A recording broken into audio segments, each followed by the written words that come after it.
ಅದೇ ಕೆಲಸ ಮಾಡಿ. ನೋಡಿ, ನಮ್ಮ ಕೆಲಸ ಮಟ್ಟಿಗೆ ಇನ್ನೊಬ್ರು ಹೇಳ್ಬೇಕಾದಂತ ಅಗತ್ಯ ಇಲ್ಲ. ಯಾಕೆ ನಾವು ಹಿಂದೂ ಕೆಲಸ ಮಾಡಿದವ್ರೆ, ಈಗಲೂ ಕೆಲಸ ಮಾಡ್ತಿದ್ದವ್ರೆ, ಇವರೆಲ್ಲ ಆಶೀರ್ವಾದ ಉಂಟು ಅಂತ ಆದ್ರೆ ಮುಂದೂ ಕೆಲಸ ಮಾಡೋರೆ. ಹಾಗೆ ಎಲ್ಲರೂ ಬಹಳ ಜನ ಇದ್ದಾರಪ್ಪ. ನಾವು ಮೊದಲು ಹಾಗೆ ಮಾಡಿದ್ದೇವೆ, ಹೀಗೆ ಮಾಡಿದ್ದೇವೆ, ನಮಗೆ ಅನುಮಾನ ಆಗ್ತದೆ ನಾವು ಹೀಗೆಲ್ಲ ಮಾಡೋದು ಹೌದು ಅಂತ. ಅಲ್ಲ, ನಾವು ಕೆಲಸ ಮಾಡುವಂತ ಸಮಯದಲ್ಲಿ ನೀವು ಬಂದಿದ್ದಂತೆ ನಾವು ಹೊಣೆಗಾರರ. ಕಶ್ಯಪ ಹಾಗೂ ಕದ್ರುವಿನಿಂದಲೇ ಸಂತತಿ ಹುಟ್ಟಿಕೊಂಡದ್ದು ನಾಗ. ಹುತ್ತವೇ ಅದರ ಪರಿವಾರ ಇರುವಂತ ಜಾಗ. ಈ ಸಂದರ್ಭದಲ್ಲಿ ದರ್ಶನವಾದದ್ದು ನಮ್ಮ ಯೋಗ. ಆದರೂ ಪೂಜಿಸುವುದಕ್ಕೆ ಮನ ಮಾಡಲಿಲ್ಲ ನೀನೀಗ. ಇಷ್ಟು ನಾ ಹೇಳಿದ ಮೇಲಾದ್ರೂ ಪೂಜಿಸು ಬೇಗ. ಅದಲ್ಲ ಅಂತ ಆದ್ರೆ ಖಾಲಿ ಮಾಡುವ ಈ ಜಾಗ. ಕಂಡ ಪ್ರಾಣಿಗಳನ್ನು ಕೊಚ್ಚಿ ಕೊಲ್ಲುವುದು ಈ ನಾಗ. ಅದನ್ನು ದೇವರನ್ನು ಪೂಜಿಸುವುದು ನಿಮ್ಮೆಲ್ಲ ದುರ್ಯೋಗ.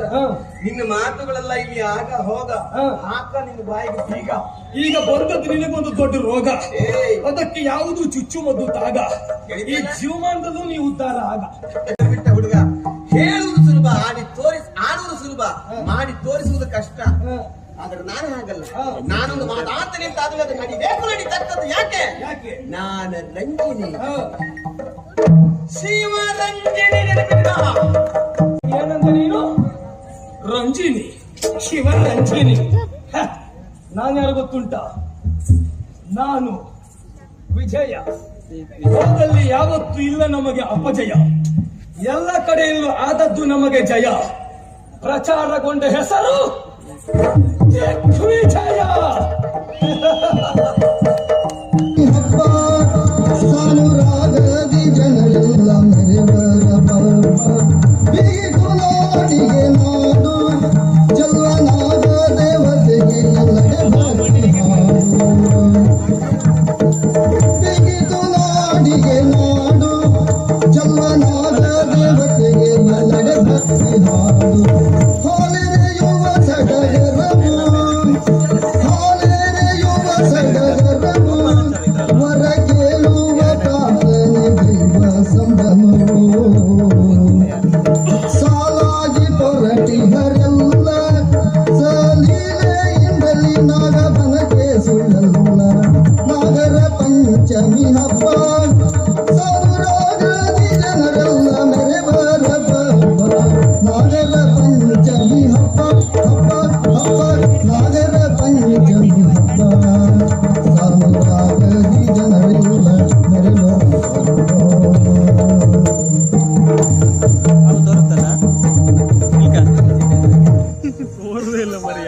ಒಳ್ಳೇದಾಗ್ಲಿ, ಒಳ್ಳೇದ. ಮಂತ್ರಿಗಳು ವ್ಯವಸ್ಥೆ ಎಲ್ಲ ಮಾಡಿದವ್ರು ನೀವೇ. ಅಲ್ಲ, ಈ ಜನರು ನೋಡಿದ ತಕ್ಷಣ ಗೊತ್ತಾಯ್ತು ವ್ಯವಸ್ಥೆ ಮಾಡುದು ನೀವೇ ಅಂತ. ಹೇಳಿಕೆಲ್ಲ ಕೊಟ್ಟದ್ದು ನಾನು. ಅದಕ್ಕೆ ಎಲ್ಲ ತುಂಬಾ ಜನ ಬಂದಿದ್ದಾರೆ. ಕೆಲವು ತೊಂದರೆ ಇಲ್ಲ, ಅಡ್ಡಿಲ್ಲ. ಕೆಲವರು ಮೊದಲೇ ಬಂದಿದ್ದಾರೆ, ಕೆಲವರೆಲ್ಲ ಬರ್ತಾ ಇದ್ದಾರೆ. ಇನ್ನು ಬರುವ ನಿರೀಕ್ಷೆ ಉಂಟು. ಬರ್ಲಿ ನೋಡುವ, ತೊಂದರೆ ಇಲ್ಲ, ಬರ್ಲಿ. ಬರುವದೆಲ್ಲ ಬರ್ಲಿ. ಶಿವರಂಜಿನಿಯವರು ಬರ್ತಾ ಇದ್ದಾರೆ. ಬರ್ಲಿ ಬರ್ಲಿ.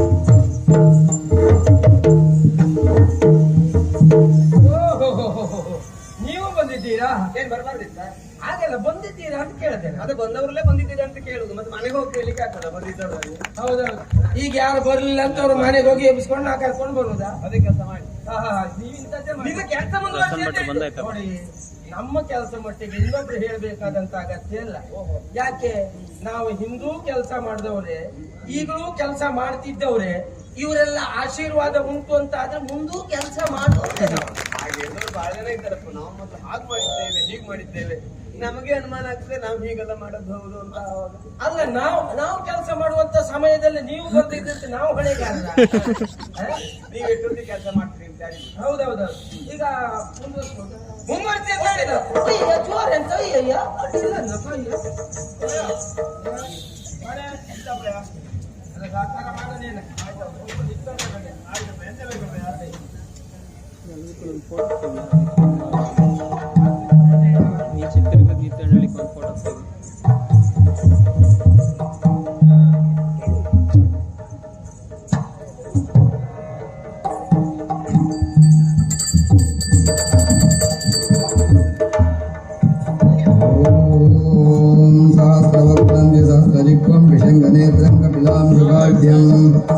विशायुधं प्रोज्वलदं चलाहं तं नागराजं ಪ್ರಣತೋಸ್ಮಿ ನಿತ್ಯಂ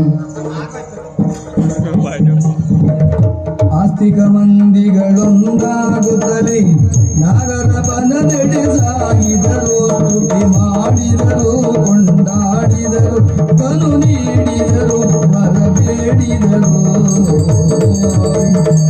ಪ್ರಾರ್ಥನೆಯ ಸಗಿದರವರಿ ತೆರದಲ್ಲಿ ಆತತೆಯಿಂದಲೇ ಒಂದಾಗಿ ಹರಿಯಾಸನಲಿ ಕಿಂಕರ ಪ್ರಿಯನೇ ಹರಭೂಷಣನೇ ಕರುಣಾಮಯನೇ ಹರಿಯಾಸನನೇ ಕಿಂಕರ ಪ್ರಿಯನೇ ಹರಭೂಷಣನೇ ಕರುಣಾಮಯನೇ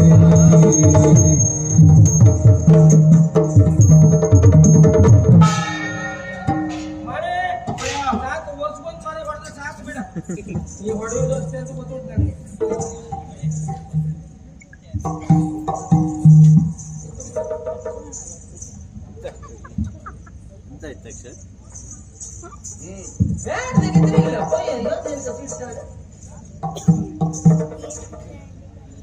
ಸ್ವಾಮಿ ನಾಗರಾಜ, ವರ್ಷ ಪ್ರತಿಯಂತ ಈ ಊರಿನ ಜನರೆಲ್ಲರೂ ಸೇರಿ ನಿನಗೆ ಪೂಜೆಯನ್ನು ಅರ್ಪಿಸ್ತಾ ಇದ್ದೇವೆ.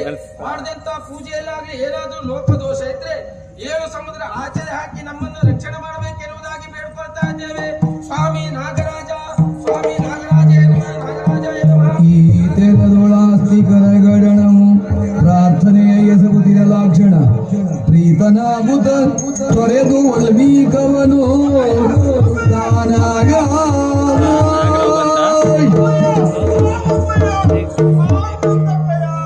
ಮಾಡಿ ಎದುರ್ಕೊಳ್ಬೇಕಾದಂತ ಅಗತ್ಯ ಇಲ್ವಾ? ನಮ್ಮ ಭಕ್ತಿಗೆ ಮೆಚ್ಚಿದಂತ ನಾಗನೇ ಇದು ಪ್ರತ್ಯಕ್ಷನಾಗಿದ್ದಾನೆ. ಎಲ್ಲರೂ ಕೈ ಮುಗಿದು ನಿಮ್ಮ ಇಷ್ಟಾರ್ಥವನ್ನು ಬೇಡಿಕೊಳ್ಳಿ, ಇಷ್ಟಾರ್ಥವನ್ನು ಬೇಡಿಕೊಳ್ಳಿ. ಏನು ನೋಡಿರಲ್ಲ ಏನ ನೋಡಿರಲ್ಲ ಮೌನವಿದೇನಿದು ಸರಿಯಿಲ್ಲ ಕಾರ್ಯದಪ್ಪು ಮುಂದಕ್ಕೆ ನಿಶ್ಚಿತ ಕಾಡುವುದೇನನು ಘಾತಿಪು ದೀಕ್ಷಣ ಏನ ನೋಡಿರಲ್ಲ ಮೂಢರು ಮೂರ್ಖರು ಆಯುಧಿಕೊಂಡಿದ್ದೀರಿ. ಅದು ವಿಷ ಜಂತು ಕುಸುಗುಡ್ತಾ ಉಂಟು. ಯಾರಿಗಾದ್ರೂ ಕಚ್ಚಿ ಹಾನಿ ಮಾಡುವ ಮೊದಲು ಅದನ್ನು ಹೊರಹಾಕಿ ಧರಣಿ ಪಾಲನ ಜಾತಿ ನಿನಗೆ ಧರ್ಮವಿರಹಿತ ಕೃತಿಯೋ ಸಲ್ಲದು ಕರುಣೆಯಿಂದಲಿ ಕರೆದುತ್ತವ ಕಿಂಕರರಲ್ಲನ ಹಿಂದಗೆ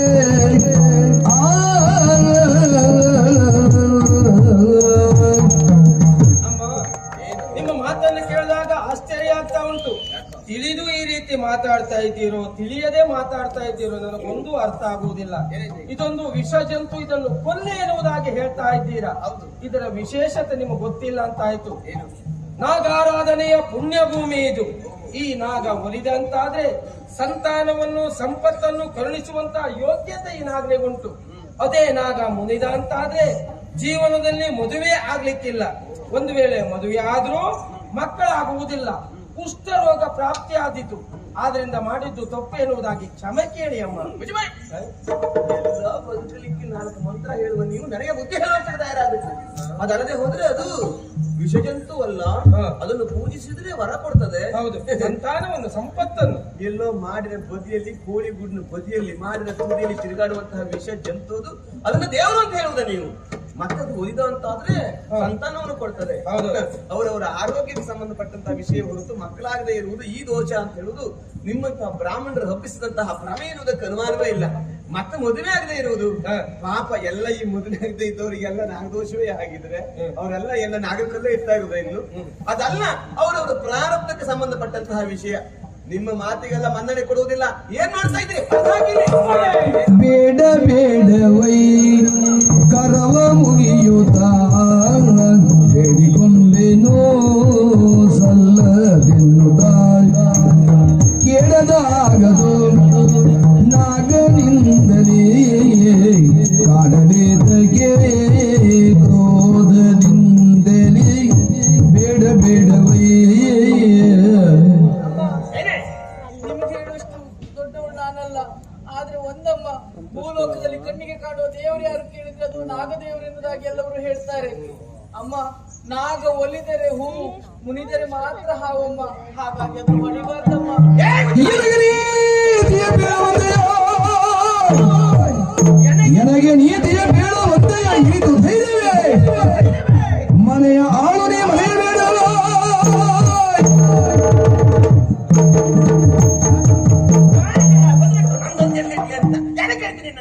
ನನಗೆ ಬುದ್ಧಿ ಹೇಳುವಂತ ನೀನು ನನ್ನವನ ತಂದು ಬಿದ್ದಿರುವಂತಹ ನಮ್ಮನೆಯ ನಾಯಿ ನೀನು ನನಗೆ ಬುದ್ಧಿ ಹೇಳ್ತೇನೆ. ಏಯ್ ಮುಚ್ಚೆ ಬಾಯಿ, ಏನ್ ನೋಡ್ತಾ ಇದ್ದೀರಿ ನೀವು? ಬ್ರಾಹ್ಮಣರಿದ್ದು ಏನು ಹೇಳಲಿಲ್ಲ ಅಂತ ಆಗಬಾರ್ದು. ನಾವು ಹೇಳಬೇಕಾದ್ದು ಹೇಳಿದ್ದೇವೆ, ಇನ್ನು ಅವರವ್ರು ಇಷ್ಟ ಬಂದಾಗ ಮಾಡ್ಲಿ.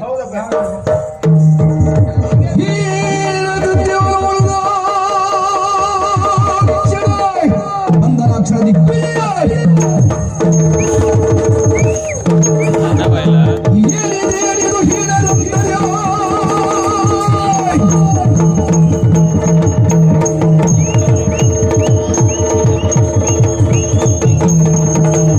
ಏನಿದೇನಿದು ಹೀನರುತ್ತದೆ ಹಾನಿಯ ಸಂಗ್ರಹಕ್ಕೆ ಒಲ್ಬೀಗ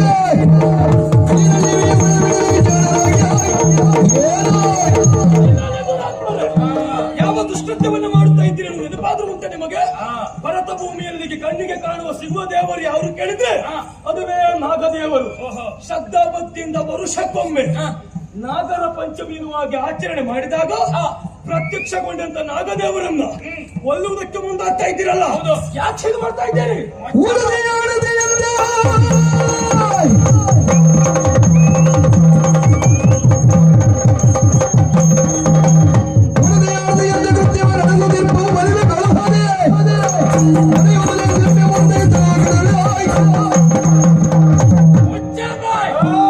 ಒಡತಿ ಆಣತಿ ಎತ್ತಿ ನಾವು ಕಾರ್ಯಕ್ಕೆ ಮುಂದಾಗಿದ್ದೇವೆ. ಕೇಳುವ ನೀನು ಯಾರ? ನೀನಪ್ಪ.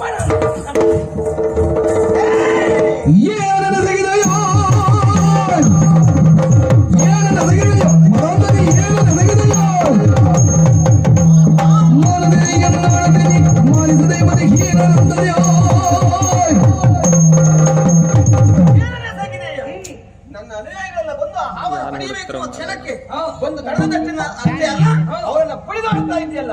ಎಲ್ಲಿಂದ ಬಂದವನು ನೀನು? ಯಾಕಾಗಿ ಬಂದವನ? ನನ್ನ ಕಾರ್ಯವನ್ನು ವಿರೋಧಿಸುವುದಕ್ಕೆ. ಅರಿಯದಾಡುವೆ ಇಂಥ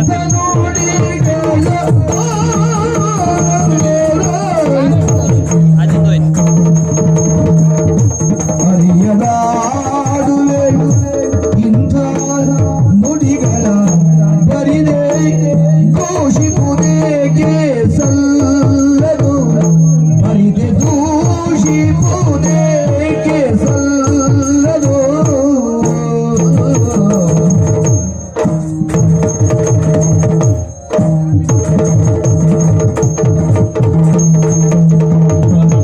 ಹೊರಗವಾದು ದೈವೀ ಸ್ವರೂಪವು ಅರಿಯದಾಯ್ತೆ ಹೊರಗವಾದು ದೈವೀ ಸ್ವರೂಪವು ಅರಿಯದಾಯ್ತೆ ಮರೆತು ಹೋಯ್ತೆ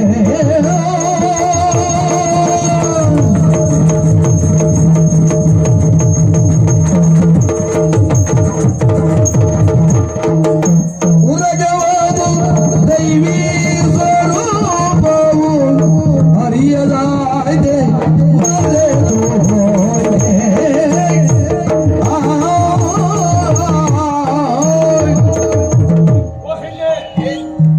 ಸಾಮಾನ್ಯರಾದವರು ಒಂದು ಇಂಥದೊಂದು ಕಾರ್ಯವನ್ನು ಮಾಡುವುದಕ್ಕೆ ಮುಂದಾದರೆ ಅವರು ತಿಳಿದವರಲ್ಲ ಎನ್ನುವಾಗಿ ಬುದ್ಧಿ ಮಾತನ್ನು ಹೇಳಿ ಸಮಾಧಾನ ಪಡಿಸಬಹುದು.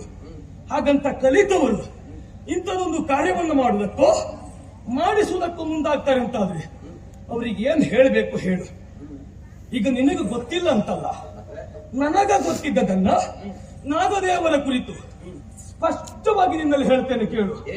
ಸುಬ್ರಹ್ಮಣ್ಯ ಏನು ಎನ್ನುವುದು ನಿನಗೆ ಗೊತ್ತುಂಟು, ಆದ್ರೂ ನನಗೆ ಗೊತ್ತಿದ್ದನ್ನು ಹೇಳ್ತೇನೆ. ಹಿಂದೆ ಕಶ್ಯಪ ಹಾಗೂ ಕದ್ರುವಿನಿಂದಲೇ ಸಂತತಿ ಹುಟ್ಟಿಕೊಂಡದ್ದು ನಾಗ.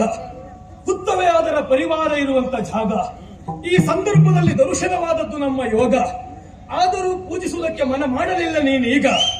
ಇಷ್ಟು ನಾ ಹೇಳಿದ ಮೇಲಾದ್ರೂ ಪೂಜಿಸು ಬೇಗ. ಅದಲ್ಲ ಅಂತ ಆದ್ರೆ ಖಾಲಿ ಮಾಡುವ ಈ ಜಾಗ. ಕಂಡ ಪ್ರಾಣಿಗಳನ್ನು ಕೊಚ್ಚಿ ಕೊಲ್ಲುವುದು ಈ ನಾಗ. ಅದನ್ನು ದೇವರನ್ನು ಪೂಜಿಸುವುದು ನಿಮ್ಮೆಲ್ಲ ದುರ್ಯೋಗ. ನಿನ್ನ ಮಾತುಗಳೆಲ್ಲ ಇಲ್ಲಿ ಆಗ ಹೋಗ ಹಾಕ ನಿನ್ನ ಬಾಯಿಗೆ ಬೀಗ. ಈಗ ಬಂದದ್ದು ನಿನಗೊಂದು ದೊಡ್ಡ ರೋಗ. ಅದಕ್ಕೆ ಯಾವುದು ಚುಚ್ಚುಮದ್ದು ತಾಗ. ಈ ಜೀವಮಾನದಲ್ಲೂ ನೀವು ಉದ್ಧಾರ ಆಗ. ಯಾರು ಅಂತ ಹೇಳ್ತೇನೆ ಕೇಳಿ. ಹೇಳಿದಲ್ಲ ನಾವು ದೇವರು ಅಂತ ಹೇಳಿದಲ್ಲ, ನಿನಗಷ್ಟು ಶ್ರದ್ಧೆ ಉಂಟು ಅಂತಾದ್ರೆ, ಭಕ್ತಿ ಉಂಟು ಅಂತಾದ್ರೆ, ನಂಬಿಕೆ ಉಂಟು ಅಂತಾದ್ರೆ ಹೋಗ ಹಾವ ನಮ್ಮ ಹಿಡಿಯ. ಆ ಹಾವು ಹಿಡಿದನ್ನು ಮುತ್ಕೊಡ. ಎದ ಬಿಟ್ಟ ಹುಡುಗ. ಹೇಳುವುದು ಸುಲಭ, ಆಡುವುದು ಸುಲಭ, ಮಾಡಿ ತೋರಿಸುವುದು ಕಷ್ಟ. ಆದ್ರೆ ನಾನು ಹಾಗಲ್ಲ. ನಾನೊಂದು ಮಾತಾಡ್ತೇನೆ ಅಂತ ಆದ್ರೆ ಅದು ನಡಿಬೇಕು, ನಡೀತಕ್ಕದ್ದು. ಯಾಕೆ? ನಾನು ರಂಜಿನಿ, ಶಿವರಂಜಿನಿ. ನೆನಪಿಟ್ಟ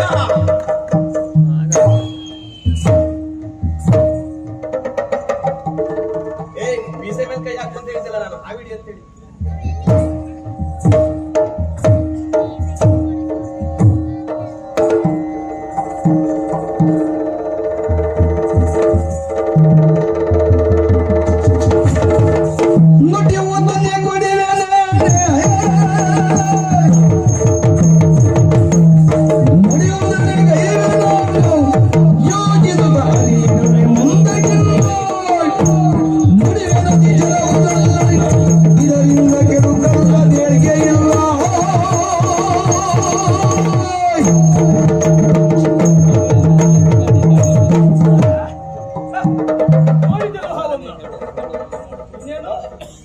ಮುತ್ತು ಕೊಡ್ಬೇಕಲ್ವಾ? ಸರಿಯಾಗಿ ನೋಡಿಕೋ.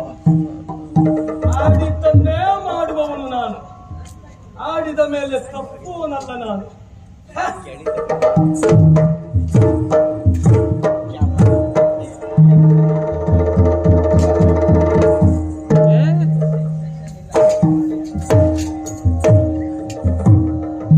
ಏನಂತ ನೀನು?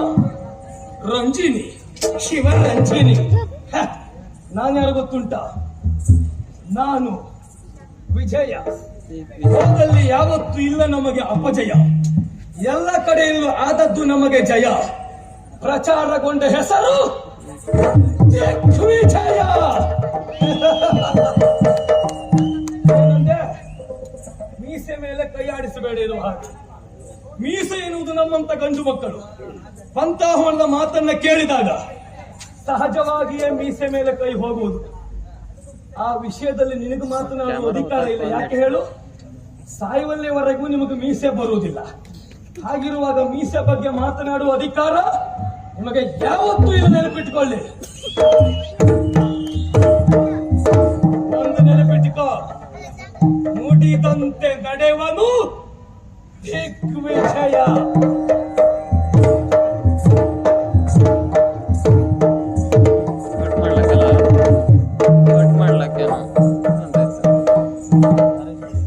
ಹುಡುಗ ಆಗ್ಬೋದು ಬಾಯ್.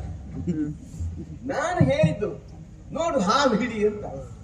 ವಸ್ತು ಸುಲಭದಲ್ಲಿ ಹೋಗಿ ಹುತ್ತಕ್ಕೆ ಕೈ ಹಾಕಿ ಹಾವು ಹಿಡಿತಾನೆ ಅಂತಾದ್ರೆ ಬಹುಶಃ ಇವು ಹಾವಾಡಿಗನೇ ಆಗಿರ್ಬೇಕು. ಅದಲ್ಲದೆ ಹೋದ್ರೆ, ಸಾಕಿದ ಹಾವಲ್ಲದೆ ಹೋದ್ರೆ ಬುಸುಗುಡ್ಲೇ ಇರ್ತದ ಸ್ವಾಮಿ. ಅದ್ರ ಜೊತೆಗೆ ಮುತ್ತುಕೊಡು ಅಂತ ಹೇಳಿದ್ದೆ. ಯಾಕೆ? ನಾನು ಹಾವಿಗೆ ಬಿಸಿ ತಾಗಿರೋದು ಬುಸುಗುಡದೇ ಇರ್ತದ. ಇವು ಮುತ್ತು ಕೊಟ್ಟರು ಇವನ ಬಿಸಿ ಉಸು ತಾಗಿದ್ರು ಸಹಿತವಾಗದು ಬುಸುಗುಡುದಿಲ್ಲ ಅಂತಾದ್ರೆ ಹಲ್ಲು ಕಳಚಿದ ಹಾವು ಇರೋದು ಕರ್ಮಾನವೇ ಇಲ್ಲ. ಬಹುಶಃ ಇವು ಬರುವ ಮೊದಲೇ ಬಿಟ್ಕೊಂಡು ಬಂದ ಹಾವು ಏನು. ಹಾಗಾಗಿ ಅಷ್ಟು ಸುಲಭದಲ್ಲಿ ಹಿಡಿದು ಬಿಟ್ಟ. ಇರ್ಲಿ, ಅದೇನೇ ಇದ್ರು ಅವನ ಆ ಪಂಥಾಹ್ವಾನವನ್ನು ಸ್ವೀಕರಿಸುವಂತಹ ರೀತಿಯನ್ನು ನಾನು ಮೆಚ್ಚಿಕೊಂಡ ಅನುಮಾನವೇ ಇಲ್ಲ. ಮತ್ತೆಂತ ಹೇಳಿದ್ದವ? ಸಾಯಿಬಲ್ಲವರೆಗೆ ಮೀಸೆ ಬರದೇ ಇರುವ ಸಂತಾನ ನೀವು, ಮೀಸೆ ಬಗ್ಗೆ ಅಲ್ಲ. ಯಾವ ಹೆಡ್ಡೆ ಹೆಣ್ಣಾಗಿದ್ರು 1000 ವರ್ಷ ಬದುಕಿದ್ರು ಮೀಸೆ ಬರ್ಲಿ ಅಂತ ಕೇಳ್ಕೊಂಡಾಳ ಸ್ವಾಮಿ. ಏನಾದ್ರು ಆ ಸ್ಥಳದಲ್ಲಿ ಇದ್ರು ಹೋಗ್ಲಿ ಅಂತ ಕೇಳ್ಕೊಂಡಾಳ, ಬಿಟ್ಟರೆ ಬರ್ಲಿ ಅಂತ ಕೇಳುವುದಲ್ಲ. ಏನೇ ಇರ್ಲಿ ಬಿಡಿ. ಮಂಗ ಕೊಡಿತದ ಅಲ್ಲಿ ಹಾವಲ್ಲ. ಆ ಹೋಗಿ ಆಯ್ತು. ನಿನಗಿನ್ನ ಹಾವು ಮೇಲೆ ಕಣ್ಣು ಉಂಟಲ್ಲ, ಏನು ಹಿಡಿದದ್ದು ಹಿಡ್ಕ ತಂದದ್ದು ಏನೇನು ಉಂಟು ಅಂತ. ಮನೆಗೆ ಬಾ ನನ್ನ ಜೊತೆಗೆ. ನಮಗೆ ಬೇಕಾದ ಇಂಥದ್ದೇ ಹುಡುಗರು ಸ್ವಾಮಿ. ನೋಡೋಣ.